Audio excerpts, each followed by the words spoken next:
जिसको बस पकड़ना है बस पकड़िए। यहाँ कोई नाटक नहीं हो रहा है। आप लोग अपना अपना काम कीजिए प्लीज। प्रशासन को प्रशासन का काम करने दीजिए। जो पैसेंजर्स है स्टेशन चले जाइए। जिसको बस पकड़ना है बस पकड़िए। यहाँ कोई नाटक नहीं हो रहा है। आप लोग अपना अपना काम कीजिए प्लीज। प्रशासन को प्रशासन का काम करने दीजिए।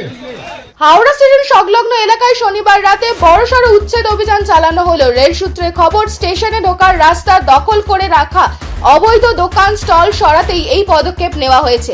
দীর্ঘদিন ধরেই অভিযোগ ছিল, গুমটি, ঠেলাগাড়ি ও অস্থায়ী দোকানের ভিড়ে স্টেশন চত্বরে হাঁটাচলা করা প্রায় অসম্ভব হয়ে উঠেছিল।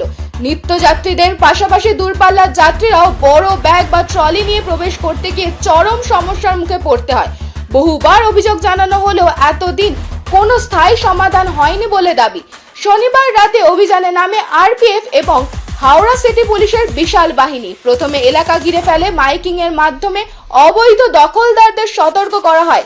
তাদের দ্রুত দোকানে, ডালা ও ঠেলাগাড়ি সরিয়ে নেওয়ার নির্দেশ দেওয়া হয় এবং কিছু সময়ও দেওয়া হয়।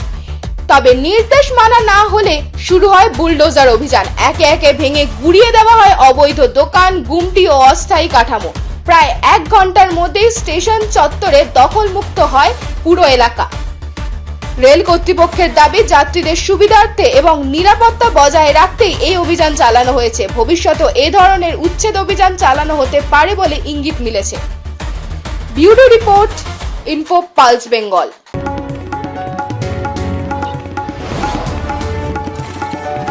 আপনারা দেখছেন ইনফো পালস বেঙ্গল, সত্যের স্পন্দন, বাংলার কণ্ঠ।